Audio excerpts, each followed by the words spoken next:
ನಿಮಿಷ ಕೈ ಕೊಡಿ. ಪಾರ್ಟಿಯಲ್ಲಿ ಅಪ್ಪಿ ತಪ್ಪಿ ನಿಮ್ಮ ಬಾಯಿಂದ ನನ್ನ ಹೆಸರು ಮಾತ್ರ ಅನೌನ್ಸ್ ಮಾಡಲ್ಲ ಅಂತ ಪ್ರಾಮಿಸ್ ಮಾಡಿದ್ದೀರಾ. ಪಿಂಕಿ ಪ್ರಾಮಿಸು ಬ್ರೇಕ್ ಮಾಡಂಗಿಲ್ಲ. ಅಷ್ಟರಲ್ಲೂ ನನ್ನ ಹೆಸರು ಅನೌನ್ಸ್ ಮಾಡಿದ್ರೆ ಗೊತ್ತಲ್ಲ ನನ್ನ ಉತ್ತರ. ಆಗಲ್ಲ. ಈ ವಿಷಯ ನನಗೆ ನಿಮಗೆ ಅಷ್ಟೇ ಗೊತ್ತಿರೋದು. ಪಾರ್ಟಿಲಿ ಯಾರು ಅನೌನ್ಸ್ ಮಾಡಿದ್ರೆ ಇಡೀ ಊರಿಗೆ ಗೊತ್ತಾಗುತ್ತೆ. ನಿಮ್ಮ ಮಾನ ಮರ್ಯಾದೆನೇ ಹೋಗೋದು. ಯೋಚನೆ ಮಾಡಿ, ಅನೌನ್ಸ್ ಮಾಡಬೇಡಿ ಪ್ಲೀಸ್.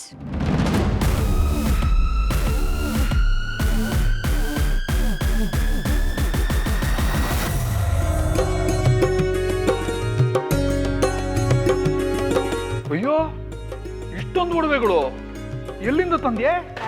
ಕದ್ಕೊಂಡು ಬಂದೆ. ಇಷ್ಟು ದಿನ ನನ್ನ ಹೃದಯ ಮಾತ್ರ ಕದೀತೀಯಾ ಅನ್ಕೊಂಡಿದ್ದೆ, ಇವಾಗ ಒಡವೆಗಳನ್ನು ಕದಿಯಕ್ಕೆ ಶುರು ಮಾಡಿದ್ಯಾ? ಅಪ್ಪ, ಇದೆಲ್ಲ ರೋಲ್ ಗೋಲ್ಡು, ಎಲ್ಲ ಡ್ಯೂಪ್ಲಿಕೇಟ್ ಒಡವೆಗಳು.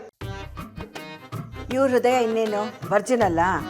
ಆ ಥರ ಹೆಂಡತಿನ ಹೃದಯದಲ್ಲೇ ಇಟ್ಕೊಂಡಿದ್ದಿದ್ರೆ ನಿಜವಾದ ಬಂಗಾರನೇ ತಂದ್ಕೊಡ್ತಿದ್ರು ಅಲ್ವೇನ್ರಿ? ರೇವತಿ, ನನಗೆ ಯಾಕೋ ಒಂದು ಸ್ವಲ್ಪ ಎದೆ ನೋವ್ತಾ ಇದೆಯಮ್ಮ. ನಾನೊಂದು ಸ್ವಲ್ಪ ಹೋಗಿ ಮಲ್ಕೋತೀನಿ. ಆಯ್ತಾಯ್ತು, ನಾಟಕ ಸಾಕು. ಕಾಗೆ ಬಂಗಾರನ ನಿಜವಾದ ಬಂಗಾರ ಕೊಡಿಸಿ ಅಂತ ನಾನು ಯಾಕೆ ಕೇಳಲಿ? ಕಡೆ ಪಕ್ಷ ಇದಕ್ಕೆ ಬಾಡಿಗೆನಾದರೂ ಕೊಟ್ಬಿಡಿ ಆಯ್ತಾ? ಬಾಡಿಗೆ ದುಡ್ಡ ಅದನ್ನು ಕೊಡೋಣ. ರೇವತಿ, ನನ್ನ ಎದೆ ನೋವು ಕಡಿಮೆ ಆಯ್ತಮ್ಮ. ಏಯ್, ನೀನೆಲ್ಲೇ ಹೋಗಿದ್ದೆ? ಹೊರಗಡೆ ಹೋಗ್ಬೇಡ ಅಂತ ಹೇಳಿರ್ಲಿಲ್ವಾ ನಿನಗೆ? ಅಮ್ಮ, ಅದು ಅಮ್ಮ, ಅದು ಕೇಕ್ ದುಡ್ಡು ಕಲೆಕ್ಟ್ ಮಾಡೋಕ್ಕೆ ಅಂತ ನಾನೇ ಅವಳನ್ನ ಕಳಿಸಿದ್ದೆ. ಸರಿ ಸರಿ, ಇನ್ನೆಲ್ಲೂ ಆಚೆ ಕಳಿಸ್ಬೇಡ ಅವಳನ್ನ. ಲೀಲಾ, ನಿನ್ಗೆ ಯಾವ ಒಡವೆ ಬೇಕೋ ಅದನ್ನು ಸೆಲೆಕ್ಟ್ ಮಾಡ್ಕೊ. ಒಡವೆನಾ? ಇದೆಲ್ಲ ಯಾಕಮ್ಮ? ಯಾಕೆ ಅಂದರೆ ಮನೆ ಪಾರ್ಟಿಗೆ ಹೋಗ್ತಿದ್ದೀವಲ್ಲ ಅದಕ್ಕೆ. ಕೌಸಲ್ಯ, ಅವ್ರ ಮನೆ ಪಾರ್ಟಿಗೆ ಹೋಗೋದಕ್ಕೆ ನಾವ್ಯಾಕೆ ಇಷ್ಟೆಲ್ಲ ಶೋಕಿ ಮಾಡ್ಕೋಬೇಕು? ಯಾಕೆ ಅಂದರೆ ಶ್ರೀಮಂತರ ಮನೆ ಪಾರ್ಟಿಗೆ ಗತಿ ಇಲ್ದೇ ಇರೋ ಥರ ನಾವು ಹೋಗೋಕ್ಕಾಗತ್ತೆ. ಅಷ್ಟು ದೊಡ್ಡ ಪಾರ್ಟಿಗೆ ನಮ್ಮನ್ನ ಕರೆದಿದ್ದಾರೆ ಅಂದರೆ ನಾವು ಅವ್ರ ಸರಿ ಸಮಾನ ಇರಬೇಕು. ಇದನ್ನೆಲ್ಲ ಹಾಕ್ಕೊಂಡು ಹೋದರೆ ಒಂದು ಮರ್ಯಾದೆ. ಓಹೋ, ಡೂಪ್ಲಿಕೇಟ್ ಮರ್ಯಾದೆ. ಚುಕ್ಕಿ, ಲೀಲಾ, ಸೆಲೆಕ್ಟ್ ಮಾಡ್ಕೊಳ್ಳಿ ನಿಮ್ಮ ಡೂಪ್ಲಿಕೇಟ್ ಮರ್ಯಾದೆ. ಅಮ್ಮ, ಆ ಪಾರ್ಟಿಗೆ ನಾವ್ಯಾಕೆ ಹೋಗ್ಬೇಕು? ಯಾಕೆ ಅಂದರೆ ಕರೆದಿದ್ದಾರಲ್ಲ ಅದಕ್ಕೆ. ಇಲ್ಲ, ನಾನಲ್ಲಿ ಬರಲ್ಲ. ಬೇಕಿದ್ರೆ ನೀವು ಹೋಗಿ ಬನ್ನಿ. ಯಾಕೆ ಬರಲ್ವಾ? ಓಹೋ, ಮನೆಯಲ್ಲಿ ಒಬ್ಬಳೇ ಇದ್ದು ಯಾರ್ಯಾರ ಜೊತೆನೋ ಫೋನಲ್ಲಿ ಹರಟೆ ಹೊಡಿಬೇಕೇನೋ? ಅಮ್ಮ ಅಮ್ಮ, ನೀನು ಆ ರೀತಿ ಎಲ್ಲ ಮಾತಾಡಬೇಡ. ಈಗೇನು, ಅಕ್ಕ ಪಾರ್ಟಿಗೆ ಬರಬೇಕು ತಾನೆ? ಬರ್ತಾಳೆ. ನಾನು ಅದಲ್ಲಮ್ಮ ಹೇಳಿದ್ದು. ಇವಳು ಅವ್ರಿಗೆ ಅಷ್ಟೆಲ್ಲ ಅವಮಾನ ಮಾಡಿದ್ರು ಅವ್ರು ಅದನ್ನೆಲ್ಲ ಮರೆತು ವಿಶ್ವಾಸದಿಂದ ನಮ್ಮನ್ನು ಪಾರ್ಟಿ ಕರೆದಿದ್ದಾರೆ. ಹೋಗದೆ ಇದ್ರೆ ಚೆನ್ನಾಗಿರುತ್ತಾ ಹೇಳು? ಅಂತ ದೊಡ್ಡವ್ರ ಕಾಂಟ್ಯಾಕ್ಟ್ ಬೆಳೆಸ್ಕೋಬೇಕು ಕಣೆ. ಆಗಲಿ ನಿನ್ಗೂ ದೊಡ್ಡ ದೊಡ್ಡ ಕೇಕು ಆರ್ಡರ್ಸ್ ಎಲ್ಲ ಸಿಗುತ್ತೆ.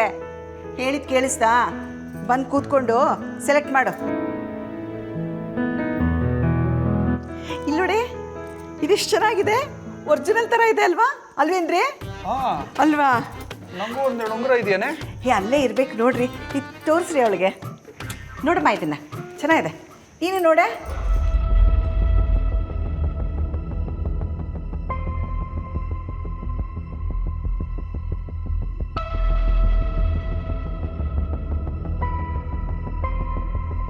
ರೀ, ಏನು ಹೇಳಿದ್ರು ರೀ? ನೀವು ಆರಾಮಾಗೇ ಇದ್ದೀರ ತಾನೆ? ಯಾಕೆ ಹೀಗೆ ಕೇಳ್ತಿದ್ಯಾ? ನೀನು ನನ್ನ ಜೊತೆ ಇದೆಯಾ ಅಂತಂದಮೇಲೆ ನನಗೆ ಯಾವ ಟೆನ್ಷನ್ ಇರುತ್ತೆ ಹೇಳು? ನಿಮ್ಗೊಂದು ವಿಷಯ ಹೇಳ. ಸರಸ್ವತಿ, ಲಕ್ಷ್ಮಿ ಎಲ್ಲ ನಮ್ಮಿಬ್ಬರನ್ನ ನೋಡಿ ಎಷ್ಟು ಹೊಟ್ಟೆ ಕಿಚ್ಚು ಪಟ್ಕೊಂಡಿದ್ದಾರೆ ಗೊತ್ತಾ? ಸಿಕ್ಕಿದ್ರೆ ಎಲ್ಲ ಹುಡುಗಿರಿಗೂ ನಿಮ್ಮಂಥ ಗಂಡನೇ ಸಿಗಬೇಕು ಅಂತ ಹೇಳ್ತಿದ್ರು. ಆದರೆ ನಾನು ಸ್ಟ್ರಿಕ್ಟಾಗಿ ಹೇಳಿದ್ದೀನಿ, ನನ್ನ ಗಂಡನಂತವರು ಕೋಟಿಗೊಬ್ರು, ಅವರು ನನ್ನೊಬ್ಳಿಗೆ ಮಾತ್ರ ಅಂತ. ನಾನು ಅದನ್ನೇ ಹೇಳಿದ್ದೆ ಪವಿತ್ರ. ದೇವೇನಿದ್ರು ನೀನೊಬ್ಳಿಗೆ ಮಾತ್ರ ಅಂತ ಅಲ್ವಾ ದೇವ್? ವೆಲ್, ನಾನು ನಿಮ್ಗೊಂದು ಸರ್ಪ್ರೈಸ್ ಕೊಡ್ತೀನಿ ಅಂತ ಹೇಳಿದ್ದೆ. Here, this is your surprise. ಏನಿದು?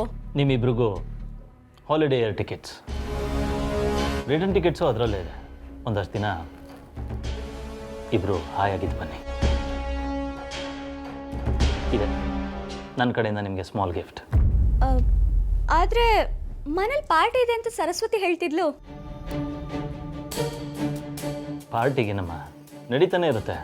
ನೀವಿಬ್ಬರು ವಾಪಸ್ ಬಂದ ಮೇಲೂ ಮೀಟ್ ಮಾಡ್ಬೋದು. ನಾನು ಎಲ್ಲ ಅರೇಂಜ್ಮೆಂಟ್ಸು ಮಾಡಿದ್ದೀನಿ. ನೀವಿಬ್ಬರು ಒಂದಷ್ಟು ದಿನ ಅಲ್ಲಿರೋದೇ ಒಳ್ಳೆಯದು. Thank you AJ. ಆದರೆ ಇವ್ರಿಗೆ ರಜಾ ಇಲ್ವಲ್ಲ? ಅದ್ರ ಬಗ್ಗೆ ಏನು ಯೋಚನೆ ಮಾಡಬೇಡ. ಇಲ್ಲಿ ಎಲ್ಲ ಆಫೀಸರ್ಸು ನಂಗೆ ಚೆನ್ನಾಗಿ ಗೊತ್ತಿದ್ದಾರೆ. ಈ ವಿಷಯ ದೇವ್ಗೂ ಚೆನ್ನಾಗಿ ಗೊತ್ತು. ವಾಟ್ ದೇವ್? ಹಾಂ, ಗೊತ್ತು. ಸೊ ನಾನು ಮಾತಾಡಿ ರಜದೆಲ್ಲ ವ್ಯವಸ್ಥೆ ಮಾಡ್ತೀನಿ. ಹೋಗಿ ಖುಷಿಯಾಗಿದ್ದು ಬನ್ನಿ. ಹೌದಾ? ಹಾಗಿದ್ರೆ ಈಗಲೇ ನಾನು ಪ್ಯಾಕಿಂಗ್ ಶುರು ಮಾಡ್ಕೊಳ್ತೀನಿ. ರೀ, ನಿಮ್ಮ ಬಟ್ಟೆಗಳನ್ನು ಪ್ಯಾಕ್ ಮಾಡಿರ್ತೀನಿ. ಹಾಂ,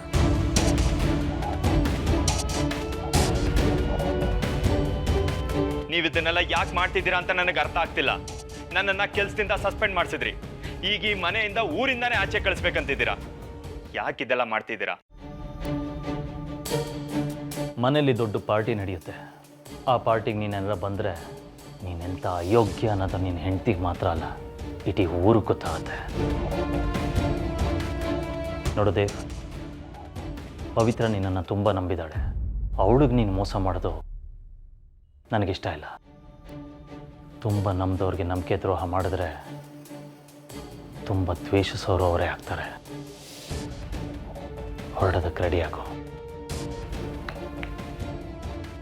ಹ್ಯಾಪಿ ಜರ್ನಿ.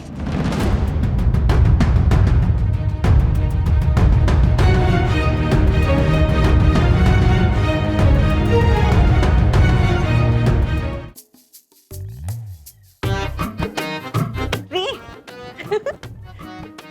ನಾನು ಹೇಗೆ ಕಾಣಿಸ್ತಿದ್ದೀನಿ ರೀ? ಯಾರಾದರೂ ನೋಡಿದ್ರೆ ನಮ್ಮನ್ನು ಶ್ರೀಮಂತರು ಅಂದ್ಕೊಳ್ತಾರಲ್ವಾ? ಕೌಸಲ್ಯ, ಹಣ ಒಡವೆ ಎಲ್ಲ ಇದ್ರೆ ಶ್ರೀಮಂತರ ಆಗೋದಿಲ್ಲ. ಮನಸ್ಸಲ್ಲಿ ತೃಪ್ತಿ ಅನ್ನೋದು ಇರಬೇಕಲ್ವಾ? ಆ ತೃಪ್ತಿ ಅನ್ನೋದು ಇಲ್ಲದೆ ಇದ್ರೆ ಕೋಟಿ ಕೋಟಿ ಇದ್ದವನು ಬಡವಾನೆ. ಅಯ್ಯೋ, ನಾನು ನೀವು ವೇದಾಂತ ಹೇಳಿ ಅಂತ ಕೇಳ್ತಾ ಇಲ್ಲ. ನಾನು ಹೇಗಿದ್ದೀನಿ? ಅರೆ, ಇವರಿಬ್ರು ನೋಡ್ರಿ ಎಷ್ಟು ಚೆನ್ನಾಗಿ ಕಾಣಿಸ್ತಿದ್ದಾರೆ. ಚುಕ್ಕಿ, ನಾನು ಹೇಗೆ ಕಾಣಿಸ್ತಿದ್ದೀನಿ? ಸೂಪರ್ ಅಮ್ಮ. ಅಲ್ವಾ? ನಿಮ್ಮ ಅಪ್ಪಂಗೆ ಸ್ವಲ್ಪ ಹೇಳು. ರೀ, ನೀವೇನು ಮಿಕಾ ಮಿಕಾ ಅಂತ ನೋಡ್ತಾ ನಿಂತ್ಬಿಟ್ರಿ? ಹೋಗಿ ಆಟೋ ಕರ್ಕೊಂಡು ಬನ್ನಿ.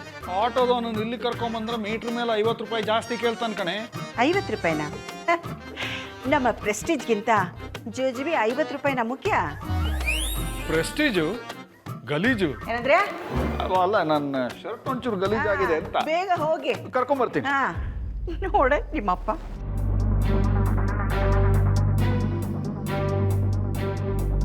ನಾಳೆ ಎಜೆ ಸರ್ ಮನೆಯಲ್ಲಿ ಪಾರ್ಟಿ ಇದೆ. ನಾಳೆ ಎಜೆ ಸರ್ ಅವ್ರ ಮದುವೆ ಆಗ್ತಿರೋ ಹುಡುಗಿ ಯಾರು ಅನ್ನೋದನ್ನ ಅನೌನ್ಸ್ ಮಾಡ್ತಿದ್ದಾರೆ. ನೀನು ನಿನ್ನ ಮಾತನ್ನು ಉಳಿಸ್ಕೋಬೇಕು ಅಂದರೆ ನನ್ನ ಮದುವೆ ಆಗಲೇ ದೇವ್ರೆ, ಈ ಅಂಕಲು ಪಾರ್ಟಿ ಎಲ್ಲ ನನ್ನ ಹೆಸರು ಅನೌನ್ಸ್ ಮಾಡದೇ ಇರೋ ಹಾಗೆ ನೋಡ್ಕೊಳಪ್ಪ.